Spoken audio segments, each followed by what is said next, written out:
ಆಕಾಶವಾಣಿ ಪ್ರದೇಶ ಸಮಾಚಾರ ಓದುತ್ತಿರುವವರು ಆರತಿ ದೇವಶಿಖಾಮಣಿ. ಶಾಲೆಗಳಲ್ಲಿ ವಿದ್ಯಾರ್ಥಿಗಳನ್ನು ದಾಖಲು ಮಾಡಿಕೊಳ್ಳುವ ಮುನ್ನ ಪೋಷಕರು ಮಕ್ಕಳಿಗೆ ಪರೀಕ್ಷೆ ನೀಡುತ್ತಿದ್ದ ಖಾಸಗಿ ಶಾಲೆಗಳಿಗೆ ಶಿಕ್ಷಣ ಇಲಾಖೆ ಕಾನೂನು ಕ್ರಮ ಜರುಗಿಸಲು ಮುಂದಾಗಿದೆ. ಮಗುವಿನ ಬುದ್ಧಿವಂತಿಕೆ, ಪೋಷಕರ ವಿದ್ಯಾರ್ಹತೆ ಸೇರಿದಂತೆ ಇತರೆ ವಿಷಯಗಳನ್ನು ಪರಿಶೀಲಿಸಲು ಪರೀಕ್ಷೆ ನಡೆಸುವಂತಿಲ್ಲ ಎಂದು ಶಿಕ್ಷಣ ಇಲಾಖೆ ಆದೇಶ ಹೊರಡಿಸಿದೆ. ಒಂದು ವೇಳೆ ದಾಖಲಾತಿಗೂ ಮುನ್ನ ಇಂತಹ ಪರೀಕ್ಷೆಗಳನ್ನು ನಡೆಸಿದರೆ ಅಂತಹ ಶಾಲೆಗಳಿಗೆ ದಂಡ ವಿಧಿಸಲು ಇಲಾಖೆ ಕ್ರಮ ವಹಿಸಲು ಮುಂದಾಗಿದೆ. ದಾಖಲಾತಿಗೆ ಮುನ್ನ ಪರೀಕ್ಷೆ ನಡೆಸಿದರೆ ಮೊದಲ ಹಂತದಲ್ಲಿ 25,000 ರೂಪಾಯಿವರೆಗೆ ದಂಡ ವಿಧಿಸಲಾಗುತ್ತದೆ ಎಂದು ಎಚ್ಚರಿಕೆ ನೀಡಿದೆ. ಒಂದು ಬಾರಿ ದಂಡ ವಿಧಿಸಿದ ಬಳಿಕವೂ ಪುನರಾವರ್ತನೆಯಾದರೆ 50,000 ರೂಪಾಯಿ ದಂಡ ವಿಧಿಸಲು ನಿರ್ಧರಿಸಿದೆ.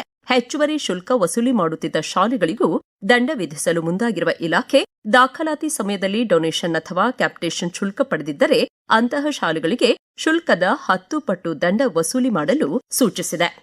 ಪ್ರಸ್ತುತ ಕಲಬುರಗಿಯಲ್ಲಿರುವ ಬರ ಪರಿಸ್ಥಿತಿ ಪರಿಶೀಲಿಸಿ ರೈತರು ಮತ್ತು ಬಾಧಿತ ಸಮುದಾಯಗಳಿಗೆ ಸಮಯೋಚಿತ ನೆರವು ತಲುಪುವುದನ್ನು ಖಚಿತಪಡಿಸಿಕೊಳ್ಳಲು ಸ್ಥಳೀಯ ಮಟ್ಟದ ಸ್ಪಂದನಾ ಕ್ರಮಗಳನ್ನು ಮತ್ತಷ್ಟು ತೀವ್ರಗೊಳಿಸುವಂತೆ ಅಧಿಕಾರಿಗಳಿಗೆ ಸೂಚಿಸಲಾಗಿದೆ ಎಂದು ಸಚಿವ ಪ್ರಿಯಾಂಕ್ ಖರ್ಗೆ ತಿಳಿಸಿದ್ದಾರೆ.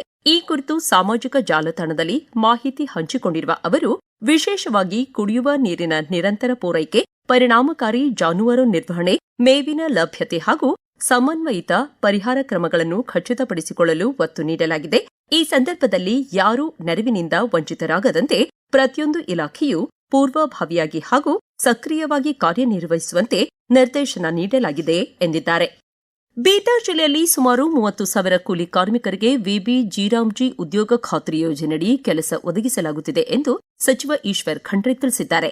ಈ ಕುರಿತು ಸಾಮಾಜಿಕ ಜಾಲತಾಣದಲ್ಲಿ ಮಾಹಿತಿ ಹಂಚಿಕೊಂಡಿರುವ ಅವರು, ರಾಜ್ಯದ ಹಲವು ಭಾಗಗಳಲ್ಲಿ ಮಳೆ ಕೊರತೆಯಿಂದ ಬರ ಪರಿಸ್ಥಿತಿ ಎದುರಾಗಿರುವ ಸಂದರ್ಭದಲ್ಲಿ ಕಾರ್ಮಿಕರು ಉದ್ಯೋಗಕ್ಕಾಗಿ ಗುಳೆ ಹೋಗದಂತೆ ತಮ್ಮ ಊರಿನಲ್ಲಿಯೇ ಕೆಲಸ ಮತ್ತು ಆದಾಯದ ಅವಕಾಶ ಕಲ್ಪಿಸುವುದು ತಮ್ಮ ಸರ್ಕಾರದ ಆದ್ಯತೆಯಾಗಿದೆ. ಉದ್ಯೋಗ ಖಾತ್ರಿ ಯೋಜನೆಯ ಮೂಲಕ ಗ್ರಾಮೀಣ ಜನರಿಗೆ ನೆರವು ನೀಡುವುದರ ಜೊತೆಗೆ ಗ್ರಾಮೀಣ ಆರ್ಥಿಕತೆಗೆ ಮತ್ತಷ್ಟು ಬಲ ತುಂಬುವ ಕೆಲಸ ಮಾಡಲಾಗುತ್ತಿದೆ. ಈ ಮೂಲಕ ದುಡಿಯುವ ಪ್ರತಿಯೊಂದು ಕೈಗೂ ಕೆಲಸ ಹಾಗೂ ಪ್ರತಿಯೊಂದು ಕುಟುಂಬಕ್ಕೂ ಬದುಕಿನ ಭರವಸೆ ನೀಡಲಾಗುತ್ತದೆ ಎಂದಿದ್ದಾರೆ. ಕೂಲಿ ಕಾರ್ಮಿಕರ ವಲಸೆ ತಡೆಗಟ್ಟುವುದು, ಗ್ರಾಮೀಣ ಭಾಗದ ಸಂಪನ್ಮೂಲ ಸಂರಕ್ಷಣೆ, ಮಣ್ಣು ಮತ್ತು ಜಲಮೂಲಗಳ ಸಂರಕ್ಷಣೆಗೆ ವಿಕಸಿತ ಭಾರತ ಗ್ರಾಮೀಣ ಉದ್ಯೋಗ ಖಾತ್ರಿ ಹಾಗೂ ಜೀವನೋಪಾಯ ಮಿಷನ್ ವಿಬಿ ಜೀರಾಮ್ಜಿ ಯೋಜನೆ ಪೂರಕವಾಗಿದೆ ಎಂದು ಗದಗ್ ತಾಲೂಕು ಪಂಚಾಯತ್ ಸಹಾಯಕ ನಿರ್ದೇಶಕ ಕುಮಾರ್ ಪೂಜಾರ್ ಹೇಳಿದ್ದಾರೆ.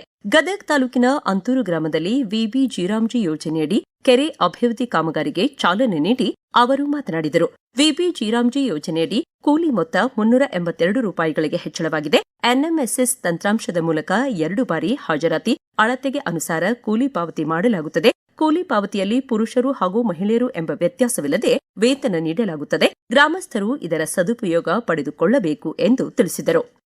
ಮಕ್ಕಳು ಸ್ವಚ್ಛತೆ ಹಾಗೂ ವೈಯಕ್ತಿಕ ನೈರ್ಮಲ್ಯಕ್ಕೆ ಹೆಚ್ಚಿನ ಆದ್ಯತೆ ನೀಡಬೇಕು. ಯುವ ಜನತೆ ಉತ್ತಮ ಆರೋಗ್ಯವನ್ನು ಕಾಪಾಡಿಕೊಂಡು ಸಮಾಜಕ್ಕೆ ಉತ್ತಮ ಕೊಡುಗೆ ನೀಡುವತ್ತ ಗಮನ ಹರಿಸಬೇಕು ಎಂದು ಮಂಡ್ಯ ಜಿಲ್ಲಾಧಿಕಾರಿ ಡಾ ಕುಮಾರ್ ತಿಳಿಸಿದ್ದಾರೆ. ಮಂಡ್ಯದಲ್ಲಿ ರಾಷ್ಟ್ರೀಯ ಜಂತುಹುಳು ನಿವಾರಣಾ ದಿನದ ಅಂಗವಾಗಿ ಆಯೋಜಿಸಲಾದ ಆಲ್ಬೆಂಡಜೋಲ್ ಮಾತ್ರೆ ವಿತರಣೆ ಕಾರ್ಯಕ್ರಮ ಉದ್ಘಾಟಿಸಿ ಅವರು ಮಾತನಾಡಿದರು. ಪ್ರತಿ ವರ್ಷ ರಾಷ್ಟ್ರೀಯ ಜಂತುಹುಳು ನಿವಾರಣಾ ಕಾರ್ಯಕ್ರಮ ಹಮ್ಮಿಕೊಳ್ಳಲಾಗುತ್ತಿದ್ದು, ಮಕ್ಕಳ ಆರೋಗ್ಯದ ಹಿತದೃಷ್ಟಿಯಿಂದ ಸರ್ಕಾರದ ವತಿಯಿಂದ ರಾಜ್ಯಾದ್ಯಂತ ಉಚಿತವಾಗಿ ಜಂತುಹುಳು ನಿವಾರಣಾ ಮಾತ್ರೆಗಳನ್ನು ವಿತರಿಸಲಾಗುತ್ತಿದೆ. ಇದರ ಅಂಗವಾಗಿ ಮಂಡ್ಯ ಜಿಲ್ಲೆಯಲ್ಲಿ 1 ರಿಂದ 19 ವರ್ಷದೊಳಗಿನ ಸುಮಾರು 3,52,000 ಮಕ್ಕಳಿಗೆ ಆಲ್ಬೆಂಡಜೋಲ್ ಮಾತ್ರೆಗಳನ್ನು ವಿತರಿಸಲಾಗುತ್ತಿದೆ ಎಂದರು. ಹೊರ ರಾಜ್ಯಗಳ ಗಡಿಭಾಗಗಳಲ್ಲಿ ವಾಸಿಸುತ್ತಿರುವ ಕನ್ನಡಿಗರ ಶೈಕ್ಷಣಿಕ, ಸಾಂಸ್ಕೃತಿಕ, ಔದ್ಯೋಗಿಕ ಹಾಗೂ ಮೂಲಭೂತ ಸೌಕರ್ಯಗಳ ಸಮಸ್ಯೆಗಳನ್ನು ಪರಿಹರಿಸುವ ನಿಟ್ಟಿನಲ್ಲಿ ರಾಜ್ಯ ಸರ್ಕಾರ ಐತಿಹಾಸಿಕ ಹೆಜ್ಜೆ ಇಟ್ಟಿದೆ. ಸರ್ಕಾರದ ಅಪರ ಮುಖ್ಯ ಕಾರ್ಯದರ್ಶಿ ಹಾಗೂ ಅಭಿವೃದ್ಧಿ ಆಯುಕ್ತರಾದ ಉಮಾ ಮಹದೇವನ್ ಅವರ ಅಧ್ಯಕ್ಷತೆಯಲ್ಲಿ ವಿಧಾನಸೌಧದಲ್ಲಿ ಎಲ್ಲ ಇಲಾಖೆಗಳ ಕಾರ್ಯದರ್ಶಿಗಳು ಹಾಗೂ ಹೊರನಾಡಿನ ಪ್ರಮುಖರೊಂದಿಗೆ ಆಯೋಜಿಸಲಾದ ಉನ್ನತ ಮಟ್ಟದ ಮಹತ್ವದ ಸಭೆಯಲ್ಲಿ ಕರ್ನಾಟಕದ ಇತಿಹಾಸದಲ್ಲೇ ಪ್ರಥಮ ಬಾರಿಗೆ ಹೊರ ರಾಜ್ಯಗಳ ಗಡಿ ಕನ್ನಡಿಗರ ಜ್ವಲಂತ ಸಮಸ್ಯೆಗಳ ಕುರಿತು ನೇರ ಚರ್ಚೆ ನಡೆಸಿ ಪರಿಹಾರ ಕಂಡುಕೊಳ್ಳುವ ಪ್ರಯತ್ನ ಮಾಡಲಾಯಿತು. ಗಡಿ ಕನ್ನಡಿಗರ ಇಲಾಖಾವಾರು ಸಮಸ್ಯೆಗಳನ್ನು ಚರ್ಚಿಸಿ ಸಂಬಂಧಪಟ್ಟ ಇಲಾಖೆಗಳ ಕಾರ್ಯದರ್ಶಿಗಳು ಸೂಕ್ತ ಪ್ರಸ್ತಾವನೆಗಳನ್ನು ಸಿದ್ಧಪಡಿಸಬೇಕು. ಈ ಪ್ರಸ್ತಾವನೆಗಳನ್ನು ಯೋಜನಾ ಇಲಾಖೆ ಮತ್ತು ಮುಖ್ಯ ಕಾರ್ಯದರ್ಶಿಗಳ ಮೂಲಕ ಮುಖ್ಯಮಂತ್ರಿಯವರ ಅವಗಾಹನೆ ಹಾಗೂ ಆದೇಶಕ್ಕಾಗಿ 3 ತಿಂಗಳೊಳಗಾಗಿ ಸಲ್ಲಿಸುವಂತೆ ಅಪರ ಮುಖ್ಯ ಕಾರ್ಯದರ್ಶಿಗಳು ಸೂಚನೆ ನೀಡಿದರು. ಇಲ್ಲಿಗೆ ಪ್ರದೇಶ ಸಮಾಚಾರ ಮುಕ್ತಾಯವಾಯಿತು. ನಮ್ಮ ಮುಂದಿನ ರಾಷ್ಟ್ರೀಯ ವಾರ್ತಾ ಪ್ರಸಾರ 1:10 PM.